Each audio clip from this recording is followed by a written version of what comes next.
minds that plot destruction, sorcerer of death's construction, in the fields of bodies burning, as the war machine keeps turning, death and hatred to mankind,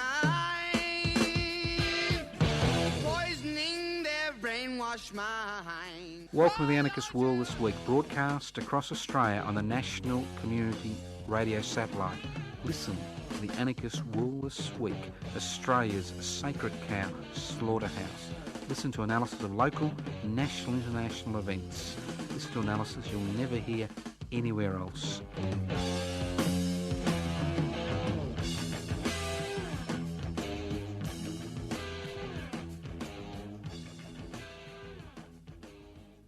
Welcome to the Anarchist World This week, broadcast across Australia via the Community Radio Network, broadcast in the Northern Territory, Tasmania, West Australia, South Australia, Queensland, the ACT, New South Wales and Victoria, and all parts of the globe via the World Wide Web. This program is streaming live on 3cr.org.au.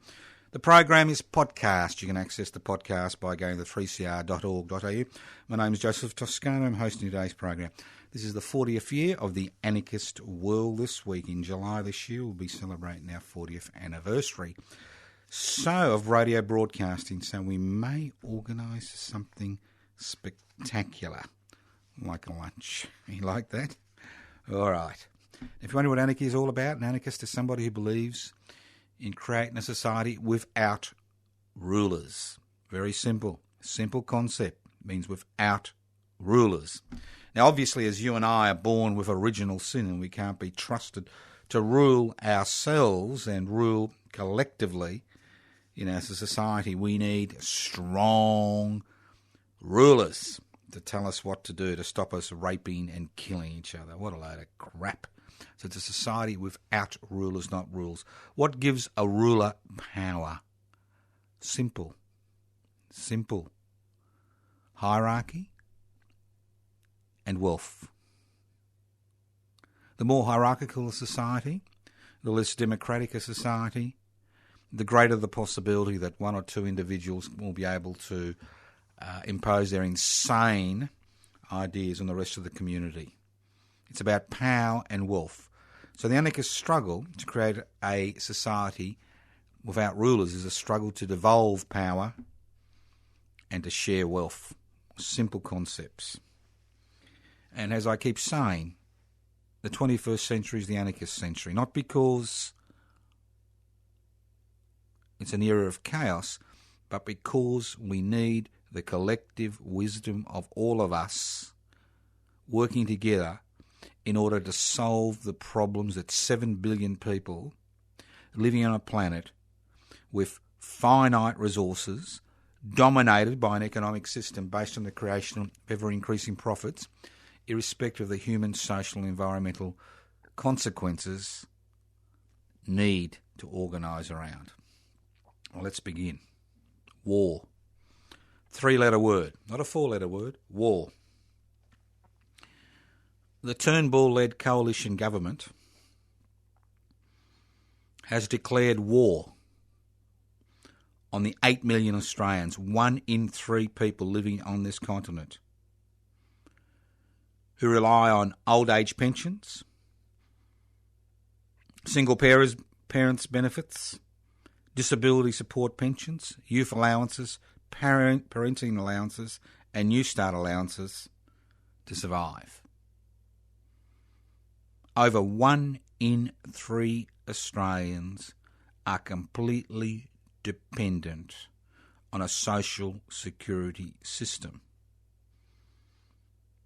Now, in a bid to balance the books, I love that word, balance the books, balance the budget, the heroes in the Liberal National Party government have trained the government's guns on those least able to defend themselves.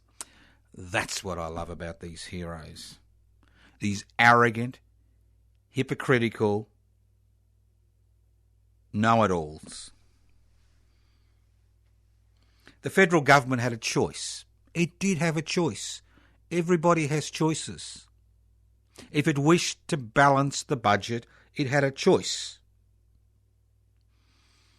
It could have targeted the 2 billionaires who own more wealth in this country than the poorest 5 million Australians. That's right, 2 people in this country have more personal assets than the poorest 5 million Australians. I'll repeat it again and again and again. The 2 richest people in this country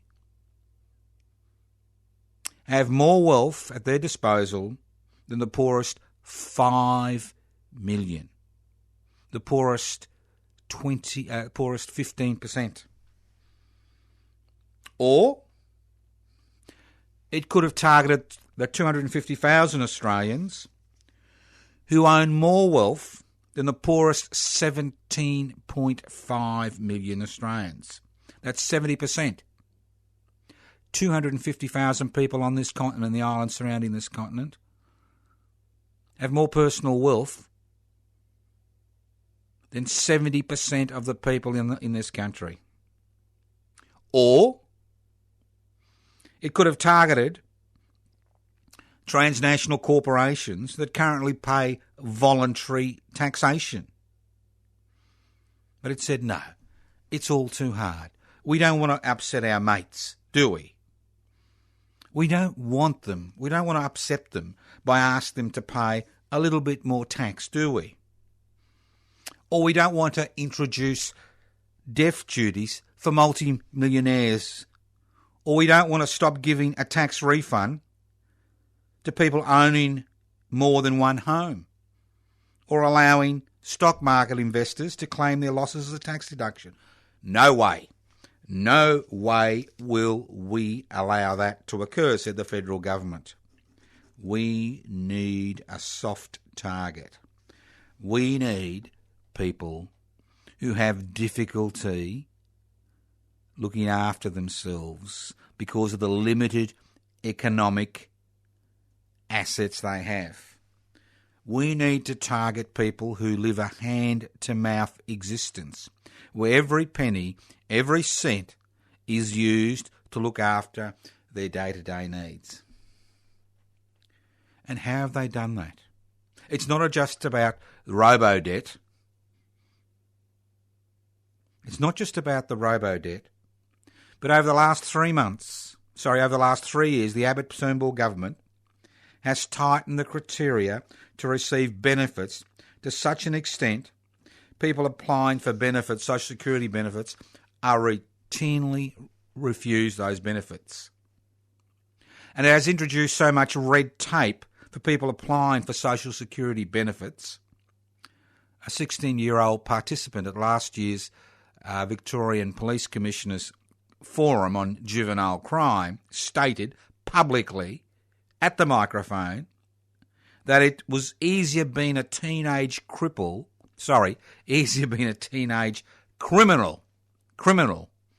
than having to deal with Centrelink. I'll repeat it again. It's easier to be a teenage criminal than having to deal with Centrelink. The federal government has built so many penalties into the system that more and more people who desperately need help are having their benefits cut off unnecessarily. We now have got the situation where they're sending out letters demanding money when they have no right to demand that money. Now, we need to understand the problems that 1 in 3 Australians face today, the problems that social security beneficiaries face, the problems that 8.5 million Australian men, women and children face today are politically created problem, and that the government of the day has declared war on the most vulnerable people in this country because it thinks they can't fight back. It's frightened of the transnational corporations. It's frightened of transnational corporations because they think they will fight back.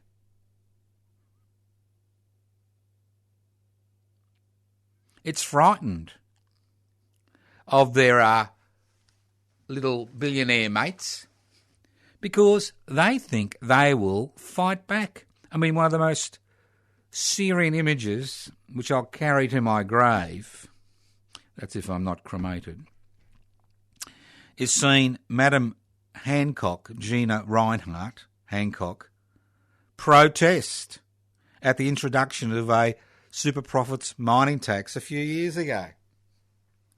This is one of the two people that has more personal assets than the poorest 5 million Australians. I mean, to rub salt into the wound, Centrelink is so grossly understaffed, it's becoming increasingly impossible to access anyone to deal with a Social Security recipient's concerns. You ring Centrelink and see what happens. And the problem has been compounded by a corporate-owned media that constantly talks about welfare bludgers, but refuses point blank to talk about people like Rupert Murdoch, who received an $890 million tax refund in 2013 while making millions of dollars of profit. I mean, all this war is about $1.1 billion in savings, which they think they will, they will find. That's less than $100 per individual receiving Social Security benefits. They could make $1 billion by targeting one company. Chevron, a multi-billion-dollar company, which is a stranglehold on gas in this country, paid $259 tax last year, while 1/3 of the country's richest 1,500 companies, that's about 600 of them, or about 500 of them, didn't pay any tax whatsoever. And when you get organisations like Microsoft, multi-billion-dollar transnational corporations that legally pay less tax than an average wage earner, you know something is wrong. So this government did have options. It wants to balance the books. It has options. But it is not willing to pursue those options. It is not willing to pursue that small section of society, the 1%ers, that own the means of production, distribution, exchange and communication. It is not willing to look at negative gearing. It is not willing to look at all the legislation which gives a leg up to those people with disposable income in this society. It is not willing to look at deaf duties for multimillionaires and billionaires. Because when you look at the richest people in this country, most of them find themselves in this situation because of inherited wealth. So it's turned its guns, and that's right, guns. Because in many situations, the type of pressure which has been placed on people is the same type of pressure which leads people to self-destruct, kill themselves. So if people listening to this program, if you are listening to this program and you are on Social Security benefits, or if you know somebody in your family who's on Social Security benefits, and I'm sure you do, and if you want a fair go for yourself and your children, you need to take political action. The time for begging and beseeching has gone. The time for waiting for the crumbs to be brushed off the corporate table has gone. The time for keeping your mouth shut has gone.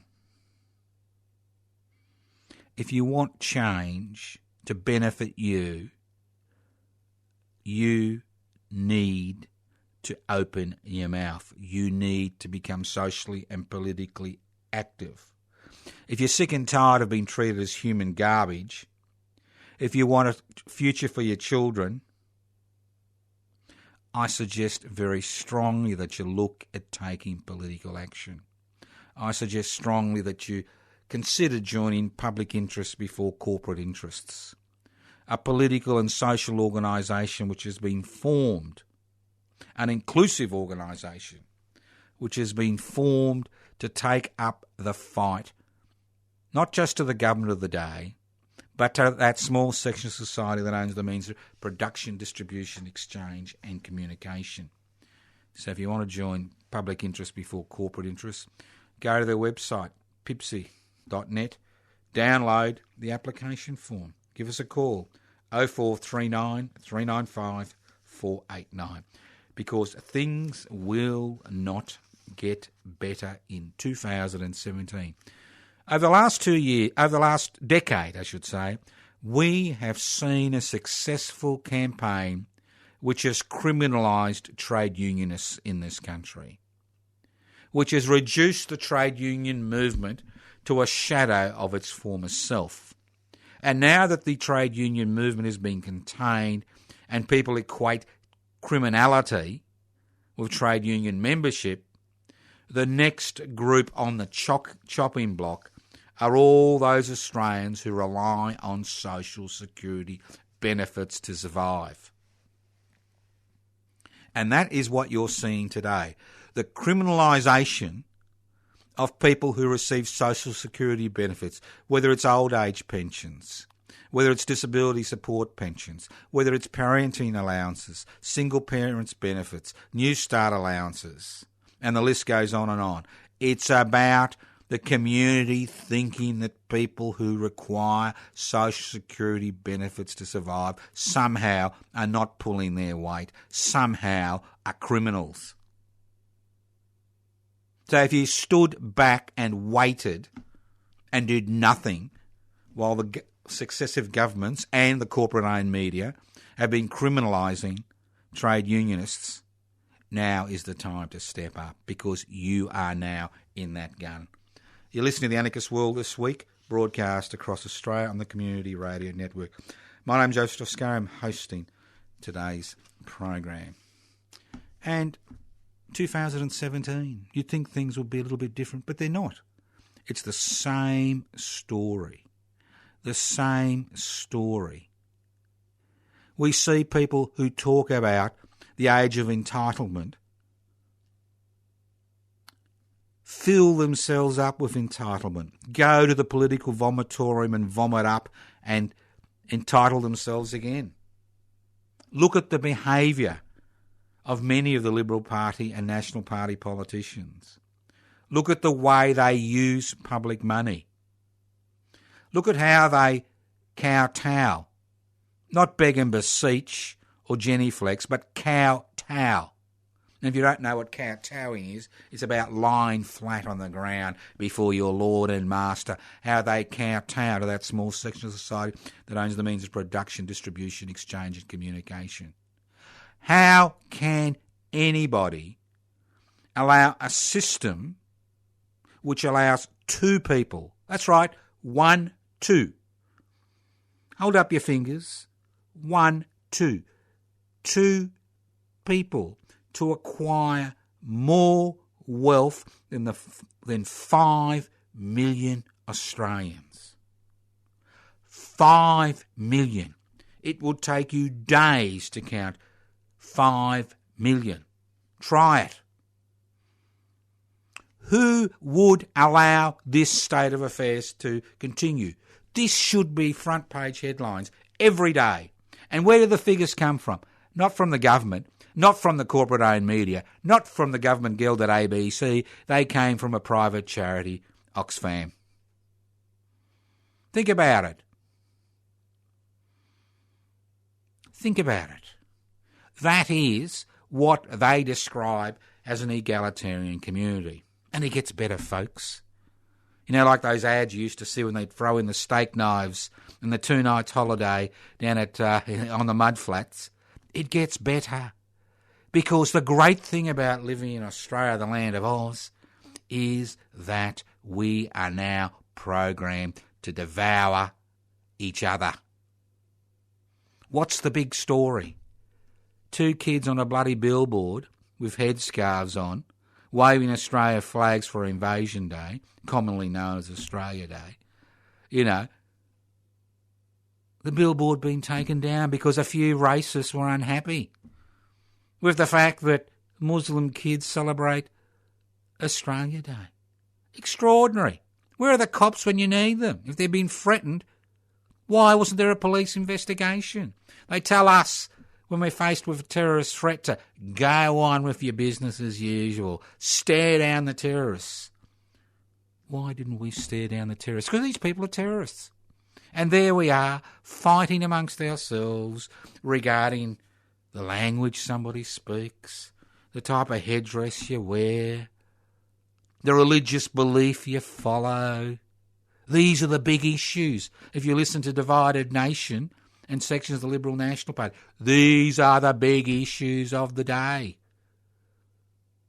Divide and rule, divide and conquer. These are not the big issues.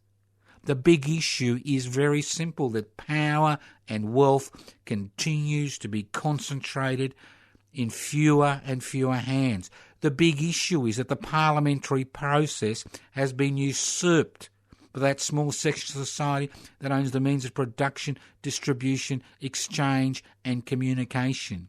The big issue is the increasing pauperisation of a population which is in debt up to its neck to survive because two people own more wealth than 5 million.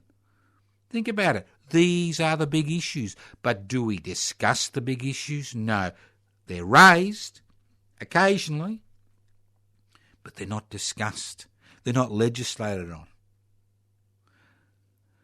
It's just extraordinary. It is an extraordinary situation for me to find myself in. I've been on this planet for over 6 decades, and if you told me in the heady days of the late 60s and early 70s that this is the type of society we would have created, a divided society, a racist society, a society where people devoured each other for the entertainment of that small section of society that owns the means of production, distribution, exchange and communication, I would have said you were hallucinating. Well, you weren't hallucinating. You were correct, because that is the situation we find ourselves in today. And I know. I ask people, join public interest before corporate interests.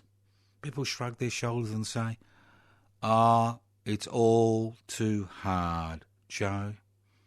It's all too hard. I'm too old. I'm too sick. I'm too young. I've got a future to think about. I can't be bothered. And then people contact me and complain. And I say, why are you complaining? What are you doing about it? I can't resolve that issue for you. You need to act collectively, together with other people. We need to stare down those who wish to divide us on the basis of race and religion and colour, nationality, cultural identity. We need to stare them down. So if you want to join PIBCI, download the application form for PIBCI, PIBCI.net. And if I'm happy on this, I'm happy on this. I'll tell you why I'm happy on this. Because when I look at the political situation, when I look at the 44 registered political parties in this country federally, when I look at it, 95% are political parties which are driving a divisive agenda, which are gaining traction in this society. And we can stand on the sidelines and say, woe is me, or we can get involved in identity politics or issue-orientated politics, like most of the so-called anti-authoritarian progressive movement has been involved in for decades now. But unless there is some type of political force that is willing to stare these people down, take them on, change will not occur. Things will get worse. And that's the situation you and I find ourselves in today. Think about it. You can complain. You can become a carping, complaining consumer.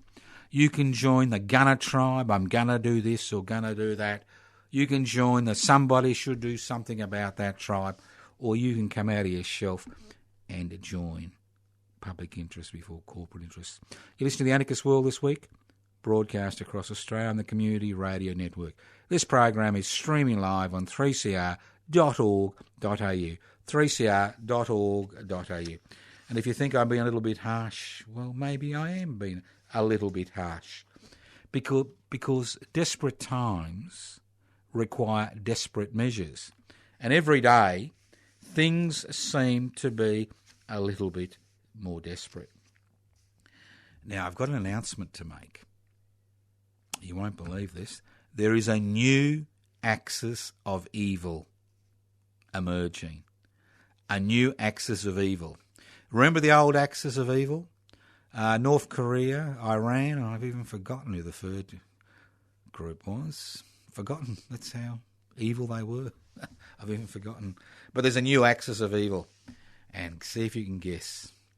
The U.S.A, the United States of America, England, I've specifically said England, not Wales or Scotland or Northern Ireland, England, and Russia. The new axis of evil, who think the world is their oyster. It's fascinating. Look, in a few days' time, we're going to have a tax evader, a cheat, a misogynist, a racist, and a bully become one of the most powerful political people on the planet. He will rise, Mr. Donald D. Groper will rise and become President of the United States of America. 1 in 4 of Americans, in their wisdom, decided to elect the Groper as their man in the White House. And not only is the Groper in the White House, the Republican Party has a majority in Congress and the Senate, which means not only will they be able to set the political, social and cultural agenda for the next 4 years in the United States of America, but they will be able to stuff the institutions with their hand-picked appointments so that they will create poison in that society for years, if possibly for decades to come. Already, legislation is going through Congress and the Senate which will target the most vulnerable people in the United States of America. It will tear up labour contracts, just like they did here a few years ago. It will destroy their so-called Obamacare system, remove health care for the most vulnerable. A little bit like is happening to Medicare in Australia today, where fact and reality and fiction, as far as Medicare is concerned, don't meld. It's supposedly a universal healthcare system, but more and more people are finding they have to put their hands in their pockets to access healthcare in this country. And we're seeing legislation which will strip away all those environmental protections which have been generated over the past few decades. So we are in for a wonderful time on planet Earth over the next few years. It'll be wonderful. It'll be wonderful. And guess what?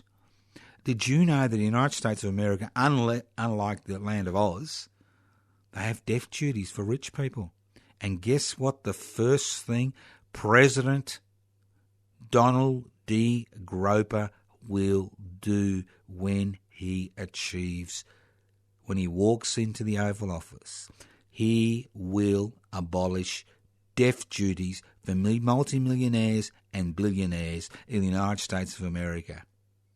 Isn't that wonderful? Isn't that wonderful? Because as we've seen in Australia and as we are seeing in the United States of America, it's about their personalised wealth. It's about centralising wealth. And how is he going to make America great again? He's going to decrease taxes. And what happens when you decrease taxes? You don't actually have the resources to do the job the modern state is supposed to do, because the state evolved as an apparatus which protected the interests of those who wielded power, who used absolute power to impose their will on their vassal population. The struggles of the 19th and 20th century, the revolutionary struggles, forced the state to change its direction. It forced the state to begin to take the interests of its citizens at heart. It forced the state to provide basic services for all its citizens. It saw the introduction of universal healthcare system, pensions, workers' compensation, public infrastructure, public education. It forced the state to expand its role, not just as an instrument of control, but as an instrument via which the citizens of that particular nation-state shared in the Commonwealth. And that's why, we're called the Commonwealth of Australia. Well, not that there's much Commonwealth these days. So the state has changed. The state is changing. The gains of the past are going. They've been frittered away. During the deregulation, globalisation, privatisation, corporatisation revolution, they have been frittered away. The state now is returning to its major function, control. And what we will see with President D. Groper, what we will see is an increasing use of the state apparatus to suppress opposition. I mean, talk about thin skin. Thin skin. Somebody in the entertainment industry does a skit on El Presidente and he gets all upset. Maybe they should introduce a few new laws in the United States of America to protect President D. Groper from being humiliated publicly. Although they've got the First Amendment, which is supposed to protect free speech, a little bit better than Australia, which has no protection of free speech in our constitutional framework. Maybe we could have 7-year jail sentences like they do in Indonesia for insulting the president. Or maybe we could have life sentences, as they do in Thailand, for insulting the royal family.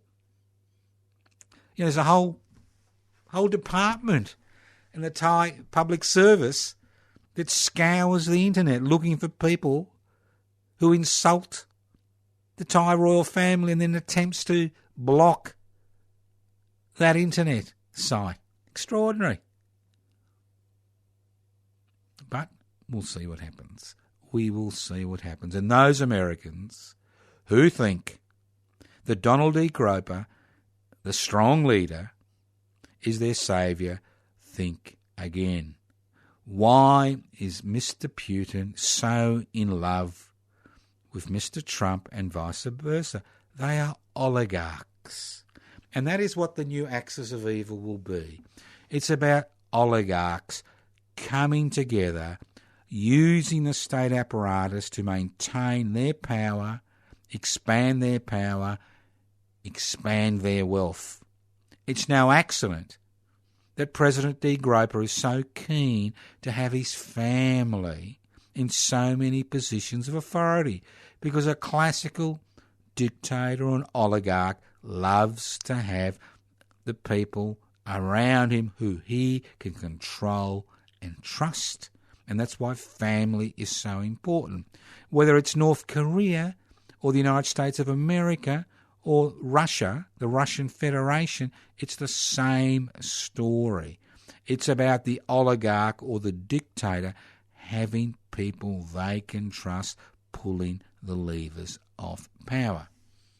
Now, can you do anything about it? Not much. But what we can do, something about it, is to ensure that we as a nation are not dragged willy-nilly into the axis of evil. No more all the way with LBJ. Those of you who are old enough to remember that old slogan from the mid-60s. All the way with LBJ, when we entered the Vietnam War. So, interesting times? Possibly. Difficult times? Probably. Disastrous times? Most likely. You listen to the Anarchist World This Week, broadcast across Australia on the Community Radio Network. This program is streaming live on 3cr.org.au. The program is podcast. You can access the podcast by going to 3cr.org.au. You can write to me at Post Office Box 20, Parkville 3052. Post Office Box 20, Parkville 3052. You can email me at anarchistage@yahoo.com. That's right, anarchistage@yahoo.com. All right, let's move on. Now, there seems to be a so-called public revolt against political correctness. What is political correctness? What is political correctness? Is political correctness letting people or allowing people who never see the sunlight to have their day in the sun? Is political correctness about righting the wrongs of the past? So this is another interesting term, like the term welfare, political correctness. It's something which is bandied about. There's no such thing as political correctness. What we are seeing is blowback on social movements and political movements which have fought long and hard over the past few decades to ensure that the inequalities that exist are blown away, to ensure the institutional structures that exist which perpetuate inequality based on a person's colour of their skin, the language they speak, their racial origins, what they look like, their disability, their gender, their sexual orientation, are swept away. This has been an important part of political debate, social debate, cultural change in Australian society. And to dismiss this as political correctness is playing into the hands of people whose agenda it is to reintroduce those divisions, to reintroduce that oppression. And they use the concept of free speech to push their claim. Well, if you want to talk racist shit, well, there is a consequence to pay. Although it doesn't look like that in Australia in the 21st century, does it? When you get billboards taken down because a few people make a few threats because they're unhappy that a few kids wearing, some Muslim headdresses are waving Australian flags. Come on. Come on. So there are a lot of words I don't use on this program. Welfare. Dead in the water. It's social security benefits. Political correctness, you don't use that word. Or by using those words, all you do is reinforce the power, the negativity of those words. It's the struggle for equality. That's what we're looking at. We're looking at the reaction to the struggle for equality in our community. Free speech, it's fascinating, isn't it? Those who exercise power want free speech to denigrate those who want their day in the sun, who want to emerge from the caverns of society into the sunlight, who want to say we are as important as you, who want to say it's time you took us seriously. It's time you didn't judge us by the colour of our skin, the type of headwear we wear, but we were judged by what we do, not who you think we are, but by what you do. Because there's nothing easier than generalisations. And we are awash with generalisations which are based on our prejudices. Because some Sudanese gangs are robbing jewellery stores, we automatically assume that all Sudanese are criminals. Because a large number of people in the prison system, Aboriginal and Torres Strait Islanders, we keep saying that these people, have no place in our society. They're criminal elements. And the list goes on and on. Generalisations based on a visual, not an understanding of the situation, but just a visual response. Bang, bang, bang, bang. She wears a head covering. She's a terrorist. He looks like an Aboriginal. He's a criminal. He's an African. He must be a criminal. And the list goes on and on. And what we do is we then create the environment which denies people the ability to develop themselves because they happen to belong to a particular religious belief or were born in a particular cultural setting or receive social security benefits or are trade unionists. Simple. So this program is about not papering over those divisions, it's about exposing those divisions. It's about saying that we have more that binds us than divides us. And if we allow ourselves to be divided and pushed around by that small section of society that owns the means of production, distribution, exchange and communication and continue to fight amongst themselves, we will continue to have the problems we have. Let's move on. This Friday, the 20th of January, is National Indigenous Freedom Fighters Day. Never heard of that term, have you? Now, the struggle to have a monument erected at Tunaminaway and Morborhina to Indigenous freedom fighters who were executed on the 20th of January 1842 in the city of Melbourne for fighting to protect their lands, their families, their communities, their language and their culture in a major capital city has ended. A monument financed and maintained by the Melbourne City Council after a 12-year community struggle and campaign led by the Tunaminaway and Morborhina Commemoration Committee has resulted in the establishment of significant, vibrant, living monument at the corner of Franklin and Victoria Street in the Melbourne CBD. It is there. If you are in Melbourne, visit it. Forget about the construction work next to it.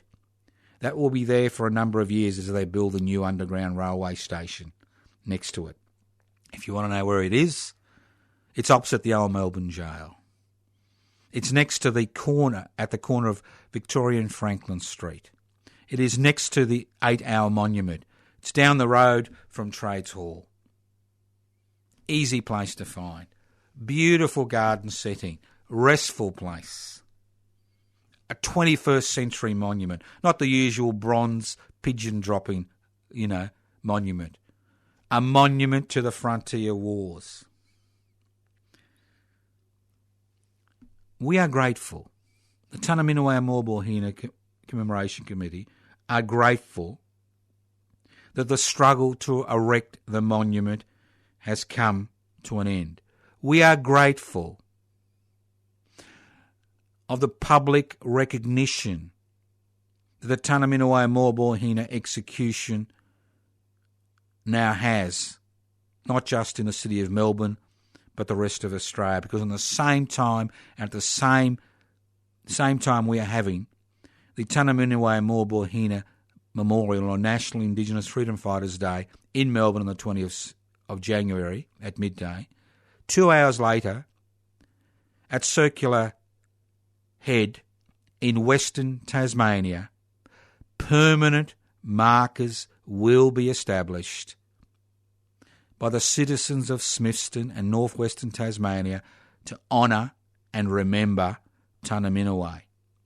That rock we threw into that void about the beginnings of this country is now, those ripples are now touching the rest of this country.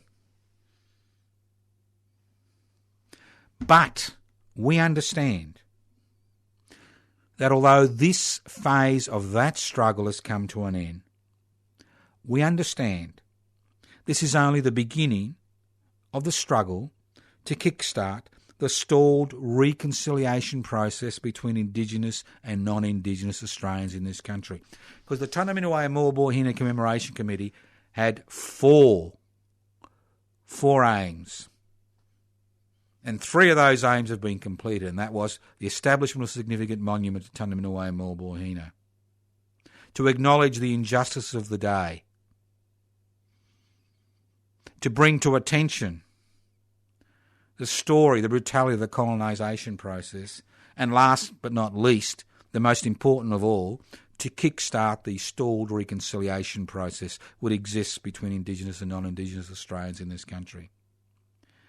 This monument is a template for the rest of Australia to begin the struggle to acknowledge the significant impact the frontier wars have had and continue to have, not just on Indigenous Australians, but the rest of us. Many of the attitudes that so many Australians hold are directly related to the fact they know nothing about or have been taught nothing about the brutality of the colonisation process. The 20th of January marks National Indigenous Freedom Fighters Day. On the day Tanaminiwa and Morbohina were publicly executed in 1842 for conducting armed struggle against the colonisers, we publicly acknowledge the tens of thousands of men, women and children who were killed in the most brutal fashion during the colonisation of this land.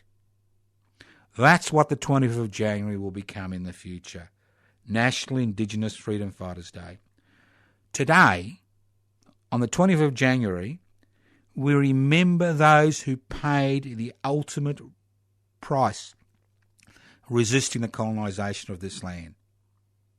On the 20th of January, we acknowledge our Indigenous brothers and sisters who continue to struggle for a reconciliation process based on justice, not charity. I encourage you to come on the 20th of January. The ceremony starts at midday. It's a Friday. We understand it's going to be raining. It doesn't matter. We will be there. We've been there on hot days, cold days, wet days. And we will be there on the 20th of January. And we are there not just to mark the execution of Tanaminiwa Morbohina, but we are there to mark a new day in the calendar of this country, National Indigenous Freedom Fighters Day. A new day which acknowledges the frontier wars. A new day which publicly acknowledges the tens of thousands of men, women and children who were brutally murdered and dispossessed so that sheep could roam on their lands and rich people in England get richer. We encourage you to bring your children. They need to understand. We encourage you to bring your friends. We encourage you to come on the 20th of January. I encourage you to bring flowers, which you can lay at the monument and also at the burial site. With your support, which we have had over the last decade, and the support of the communities you belong to, National Indigenous Freedom Fighters Day will morally and physically eclipse Invasion Day. And that's what it's about. It's about creating a day of remembrance. It's about creating a day which will push Invasion Day, commonly known as Australian Day, to the side as a day which is inappropriate for us to celebrate this country. Why do we continue to celebrate on a day that caused so much misery and harm to people on this continent, the islands surrounding this continent, who had lived here for over 40,000 years? There are many more appropriate days we can celebrate, and I'll use the word again, the multicultural society that has been created on this continent. So join us Friday. If you can't join us, the first hour of the ceremony will be publicly broadcast through Community Radio 3CR. That's midday to 1 p.m, Friday the 20th of January. If you can make it, corner of Victoria and Franklin Street. You cannot miss the monument and all the trees and shrubs and plants which surround the monument. I encourage you to come whether it's raining or not. Bring a raincoat or an umbrella. I encourage you to be part of it. And at 1 o'clock, at the end of that phase, we will walk to the markets. We will walk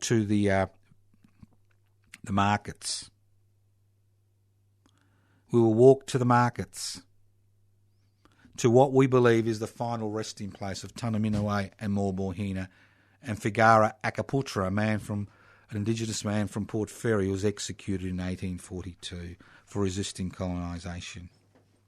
So join us, 2 hours of your day, 2 hours, take the day off. Tell the boss you're going to work on Invasion Day, it means nothing to you.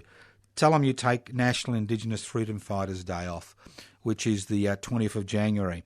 Tell them you won't be coming to work on Friday. Tell them that. But you're happy to be there and you're happy, not even claim overtime for working on Invasion Day. It's just another day. So come along, 20th of January, Friday, midday to 1 p.m, at the memorial site at the corner of Franklin and Victoria Street in the Melbourne CBD, not far from the City Baths, across the road from the old Melbourne Jail, next to the 8-hour monument, not far from Melbourne Trades Hall. And then walk with us from there to the markets, to the burial place of Tunaminaway and Morborhina. Thank you once again for listening to the Anarchist World this week on your local community radio station, courtesy of the Community Radio Network. Remember, this program is streaming live on 3cr.org.au. You can access us by the podcast by going to 3cr.org.au. You can write to me. Yes, I do answer letters. I enjoy answering letters. To Post Office Box 20, Parkville 3052. Post Office Box 20, Parkville 3052. You can email me at anarchistage@yahoo.net, anarchistage@yahoo.net, or at info at pibc.net. Don't forget to look at my Facebook page, Toscano for the Public. All the information, or go to the tunnermall.com website, Tunner, T-U-N-N-E-R, Mall, M-A-U-L.com website for all the information you require about the Tunaminaway and Morborhina commemoration on Friday the 20th of January. Lots of things to do. Listening to the Anarchist World this week, next week, and remember, finally, the ball is in your court. Let's use a tennis analogy as the Australian Open is on. I've hit the ball in your court. It's just gone over the net, just clip the net onto your side. What are you going to do? You're going to whack it back into my face. You're going to whack it back into the corner. So that's what life is about. They tell me there's an afterlife. I don't believe it. But if you believe it, enjoy your afterlife. Otherwise, get involved in the struggle to change this society for the better. Not just for you and me, but for each and every human being on this planet.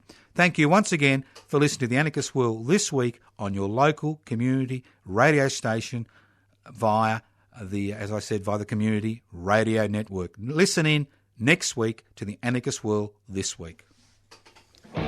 Evil minds that plot destruction, sorcerer of death's construction.